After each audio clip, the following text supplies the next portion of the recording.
नमस्कार, मी आहे तन्वी आणि तन्वीज बेक्स ॲपमध्ये सर्वांचं खूप खूप स्वागत आहे. तर आज आपण बनवत आहोत पायनॅपल फ्लेवरचा केक आणि हा केक बनवण्यासाठी मी पहिला पायनॅपल बेस तयार करून घेतला. त्याला 4 लेअरमध्ये कटिंग करून घेतले. कारण हा आपल्याला टॉल केक बनवायचा आहे. फिलिंगसाठी यूज केलेला आहे पायनॅपल क्रश आणि सोकिंगसाठी यूज केलेला आहे मी शुगर सिरप आणि त्यात थोडंसं पायनॅपल क्रश यूज केलेला आहे टेस्ट इनहॅन्स होण्यासाठी.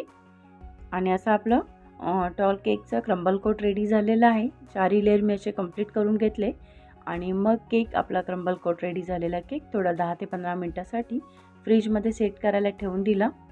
आणि नंतर आपण व्हाईट क्रीमनेच फायनल कोटिंग करून घेणार आहोत. आणि असं पहिलं टॉपला लावून घेतला, नंतर साईडला पॅलेट नाईफच्या साहाय्याने स्प्रेड करत पूर्ण केकला कवरिंग करून घेतलं आहे.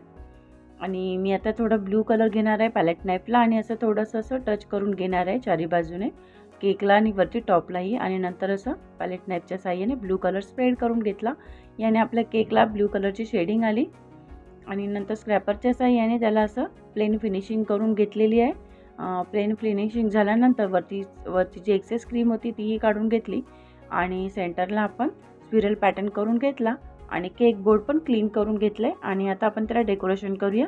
तर माझ्याकडे ब्रॉन्झ कलरचा ड्रिपर होता, त्या ड्रिपरने असं साईडला ड्रिप करून घेतले आणि असं पेपर कटिंगचं करून घेतलं टॉपर आणि ते सेंटर पुढे लावलं फ्रंटला.